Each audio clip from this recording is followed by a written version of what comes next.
Hi everybody and welcome back to Lost Genre Reddit Stories. This post is from the subreddit Am I the A-hole and it's by user Whimsical Empress. Am I the a-hole for threatening to cancel the wedding because I am jealous of my fiance's sister? I, 30 female, am getting married to Roy, 31 male. We met in college and hit it off right away. He's handsome, charming, smart, and supportive. We fell in love and planned our entire future together. We planned where to live, how many kids to have, vacations, college fund for children, retirement, etc. I love him so much. He's my soulmate and my best friend. He would tell me he's proud of me whenever I achieved something. He's super supportive of my dreams and ambitions. He'd motivate me to take up projects which I was hesitant to do. He'd compliment me every time I got dressed to go out and tell me how lucky he was to have me as his girlfriend. Roy's father passed away when he was just 8 years old, and his elder sister Kim, 33 female, was 10. His mother, Yami, 55 female, never remarried. She's a very kind and sweet lady. I never got to know Kim as she lived in a different city for work and rarely visited us. We got engaged 8 months ago in an engagement ceremony. In my country, the bride and groom-to-be get engaged in a ceremony among family and close friends.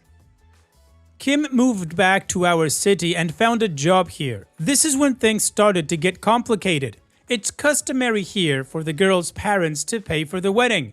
My dad hired a wedding planner and told me to plan the wedding with them to my and Roy's liking. When we started the planning process, my future mother-in-law stayed out of it, but Kim would tag along with us wherever we went. To the florist, to the wedding planner's office, to the caterers, everywhere. I wanted it to be just me and Roy. I told them that I didn't like future sister-in-law third-wheeling something just the both of us must have been doing together. He told me that Kim just wanted to be involved in her brother's wedding and I should be more welcoming of her. I would have actually been okay with it if she'd kept her mouth shut and not give us her valuable input. When I chose flowers, it would be too pastel, choose a different color palette. When I would suggest the chair arrangement to the planner, she'd be like, that won't give a proper view of the guests on the far left. I wanted to have coconut pudding at my wedding. It was my absolute favorite dessert growing up and I wanted to share it with my guests on my wedding day. But guess what? No coconut. I'm allergic. The thing that pisses me off the most is that Roy always takes her side when it's my choice versus her choice. He wouldn't fight or anything. He'd be like, it doesn't matter which flower it's going to be as long as it's you who's my bride. Let it go, babe. It's not a huge deal. The only thing that's important is that we're marrying each other and starting a new life together. When the coconut pudding thing happened, he asked me not to be selfish as it's not just about me and it's about both of us and our families. He said Kim is family and I cannot exclude her from having the food at our wedding. I was really frustrated at this point. It's as if we're planning Kim's wedding and not mine. The final straw was when we were shopping wedding dresses. Wedding wear would be an appropriate word as it is our traditional clothing. My mom picked out this beautiful green dress for me and I loved it so much, but Kim had to poke her nose here as well. She told me that green isn't my color and I should try something else. Roy agreed with her. Then I tried different dresses and finally decided on a rose gold dress that I liked too, but not as much as the green one. We then started to shop for the families of the bride and the groom. When it was Kim's turn, I kid you not, that bitch picked out the same green dress and decides she's gonna buy it. I lost it. I didn't want to make a scene there, so I just walked out.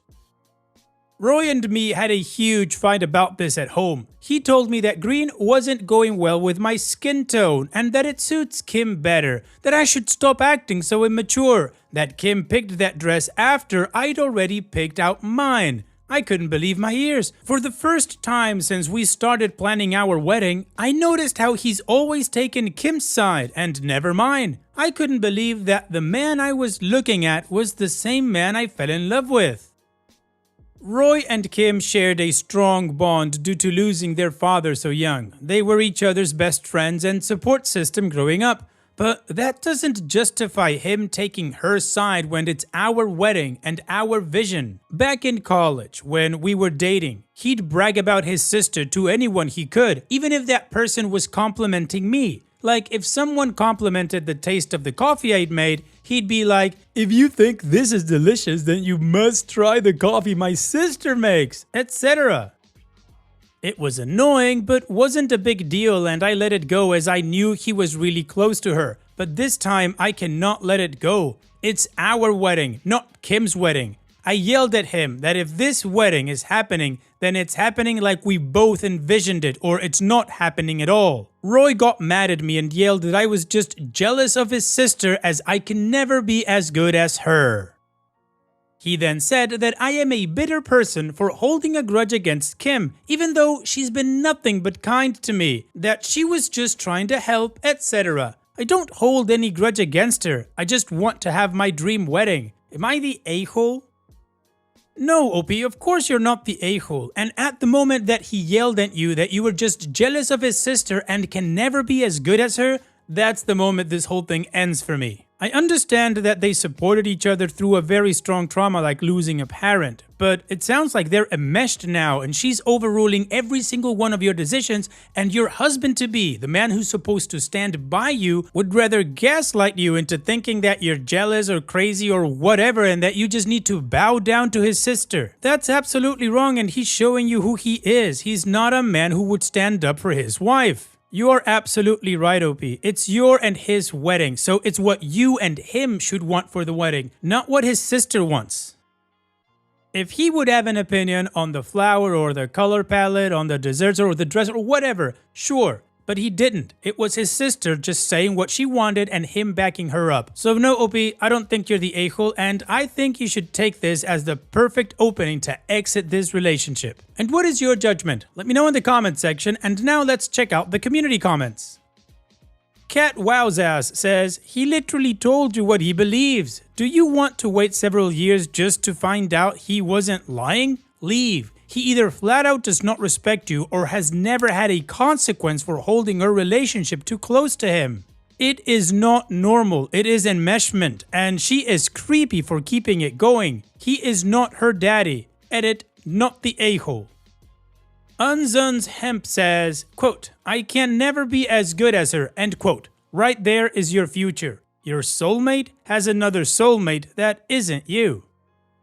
And OP responds, this sentence keeps playing on repeat in my head. When we fought, I heard it, but didn't understand it. Now I do. It makes me so sick to think that he'd ever compare me, his future wife, to his sister. And Match Frappe 6 says, not the a-hole. As soon as he said, you can never be as good as my sister, I would have noped out of there and say, go marry your effing sister. He does not care about you. You will always be in his sister's shadow. Get out of this.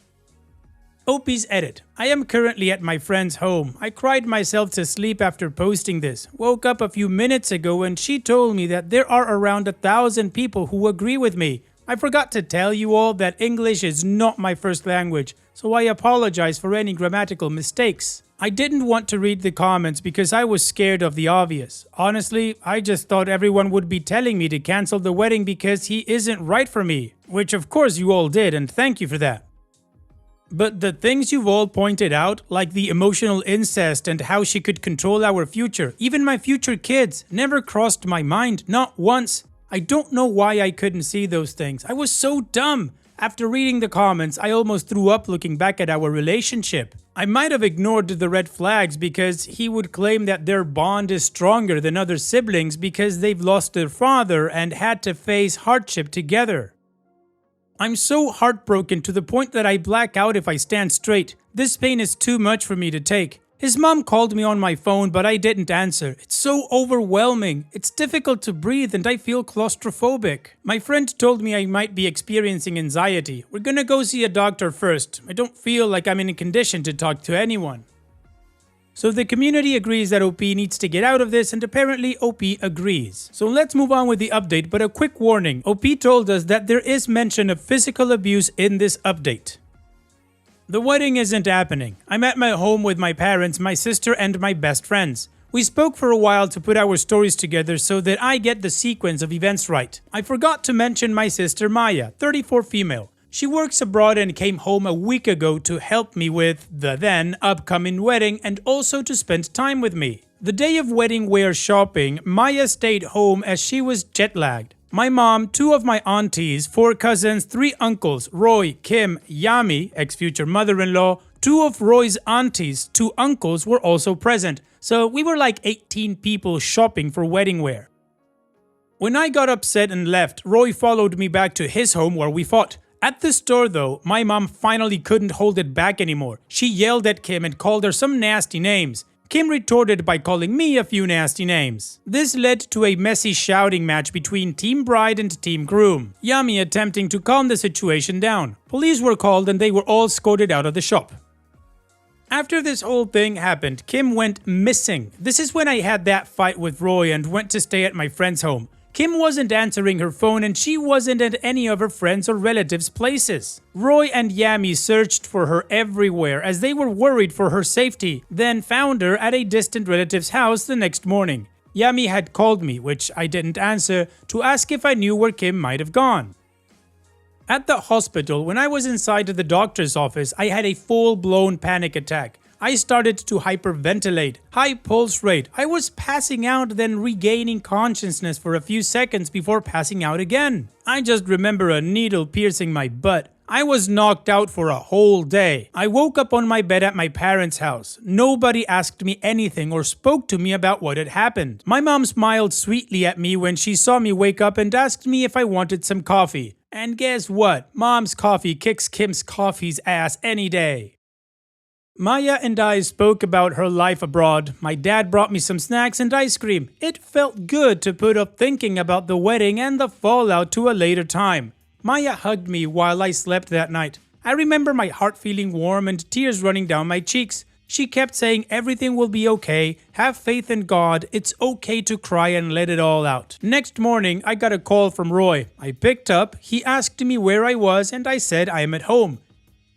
He said he wants to meet me at his place to sit down and resolve the differences between us. I said, okay, I'll be there. I can move on only if I end this chapter of my life once and for all. My dad drove me, Maya, and my mom to Roy's place. Roy, Kim, Yami, and his uncle, Yami's brother, were there. I know it's silly, but I hoped Roy understood his mistakes and was going to apologize to me. And boy, was I wrong. As soon as we all sat down, Roy started yelling at me for making a scene at the wedding dress store, and he went on to tell me how Kim went missing, how she was so upset because of the things my mom had said to her that she could have harmed herself, how his mom and him had to drive around the city all night in search of Kim, and how I was so heartless to not answer Yami's call. I calmly asked him where I was that night. I, like him, hadn't answered my phone too. I too was upset because of our fight. I asked him if the thought of my well-being ever crossed his mind. He went quiet for a few seconds, then tried to say something, fumbling his words. It didn't even make any sense. I told him that I know now who is more important to him, and it's definitely not me. His uncle intervened to speak over me to my dad, saying, "Kids these days fight over the smallest things. I'm sure you can make your daughter understand how married life requires sacrifices and isn't like in the movies." My dad told him that it's his daughter's life and only she gets to decide if the issue is small or big. So let her speak to her fiance. I looked back at Roy and told him, "I know that I am the side chick and your sister is the main chick. Any person with even a shred of self-respect won't be fine with being her own husband's side chick. You are free to marry your sister at the dream wedding that she has planned." At this moment, I saw his face turn red, and before I could understand what was going on, Roy had slapped me across the face so hard that my inner cheek and my nose started to bleed. My dad punched him on his face, got him in a chokehold, and continued punching his guts. Yami, my mom, and his uncle were trying to separate my dad and Roy. Maya hugged me tightly and was tending to my bleeding nose when Kim yelled like a banshee, blaming me for something. I think it was on the lines of, "I wish you had never come into our lives and made it a living hell," while marching up to me with her hand in the air to hit me. Maya held Kim's hand before she could hit me and backhand bitch slapped her. Kim fell to the floor and screamed like she was being skinned alive. By this time, the neighbors came in and separated everyone. The police and ambulance came a few minutes later. Roy was bleeding from his mouth and his face looked bluish. The ambulance took him away. I was taken in another ambulance. After I was treated, I was taken to the police station where mine and Roy's families were seated, but Roy wasn't there. Yami approached me and told me that she's sorry and wished me luck for my future. The police took my statement and asked if I wanted to press charges against Roy. I said yes. They informed me that his tooth had been knocked out and one of his ribs was broken, so there is a chance he might press charges against my dad. By midnight, we were all allowed to go home. This morning, my friends came over and we all had our breakfast together. After a lot of discussion, we agreed that I need to start therapy as well as medication for my mental health. We ordered pizza for lunch and my dad kept making lame jokes. Later, Mom, Maya, my best friends and I started reading the comments on my post. Mom was so happy about the replies to my comment about wanting to call my mom and cry. She told me that I should never worry about being vulnerable with them. I need not put in a strong front for them when I'm actually hurting inside. She said she'd wished I'd contacted her sooner. I would like to thank every single one of you who took out time to comment and show concern for a complete stranger. If it weren't for people like you, I wouldn't have seen the issues that I see so clearly now. I might have even forgiven him and ended up in a miserable marriage. I thank you all from the bottom of my heart. You all restore my faith in humanity. And for those who said that I need to grow a spine, well, yes, I do, but I'd like to share my point of view. In my country, we are taught that girls who keep families together are good girls and girls who break families are bad ones. My parents never taught me that, but this concept somehow got ingrained in my brain. That's why I wouldn't speak up to Kim. I didn't want to cause conflict between them because that's what bad girls do. I hope therapy helps resolve it. I know it will take time for me to heal, but I do feel lighter. My parents are over the moon, but they hide their happiness from me as they know I'm still hurting. They look like they've aged backward. Roy has been discharged from the hospital. I hope he and his sister live happily ever after. Well, Opie, the silver lining after that whole mess is that you were able to get out of that relationship and that your dad has your back as he should. So on that note, here's wishing you the best in the future. Thanks for sharing, Opie, and take care. And now let's finish this video with a mood booster post. This post is from the subreddit Malicious Compliance, and it's by user Marina Isgo. How will you know if I'm working? Oh, you'll know. This happened many years ago when I was a field organizer and I ended up with a manager who had explicitly said she didn't want to manage anybody, but a series of events meant I was her direct report. In our initial meeting, I went over everything I'd be doing up to that point, where to find my weekly, monthly, quarterly, and annual reports, how to keep track of where I'd be, and how to give me feedback between our monthly check-ins. She was not used to working with field organizers and was shocked that I wasn't going to be in the office except for meetings and to turn in my reports. And it's fine to not know things, but then she went and said, "If you're not in the office, where can I see you? How will I know you're working? You could be doing anything you'd want and I never know." Over and above what kinds of assumptions that makes about my character, whether or not someone looks like they're working is a terrible metric for measuring what work is actually getting done, but I kept that to myself. Rather innocently, I offered to have my task tracking app send her an email whenever I accomplished a task. She agreed. The thing about me is that I am a fast worker. I always have been. It's been a bone of contention with people who I work with. I create backlogs. I make other people feel weird about how much they do in a day. I used to get upset about this and wished everybody was as fast as me. By this time in my career though, I learned to keep it to myself and spend some portion of my day pacing myself with others or to find jobs where my pace wasn't that strange. This job was the latter. We were doing underfunded community-driven work where the failure or success of a project sometimes meant that the people we served couldn't pay their rent or afford food. So I was blazingly fast. After 3 days of hundreds of emails a day notifying her the second I completed a task, my boss decided that she actually didn't need to know whether I was working or not. We actually became good friends after that because we realized we had a lot in common and we teamed up against the other bosses who kept making crappy decisions and putting us in bad places because they knew we were both competent enough to solve their problems for them. Neither of us work there anymore. We've moved on to much better things, but we're still friends today. I have to say, OP, compared to many other bosses from Malicious Compliance stories, yours actually had growth, which is great. Thanks so much for sharing, OP. And that's it for today's video. Thank you so much for taking the time to watch it. Now, if you've gotten to this point in the video, I assume that you like these stories that I'm reading out, so here are a couple more that you might enjoy. And if you don't have any time to watch another story right now, save it for later, and also, don't forget to hit that subscribe button.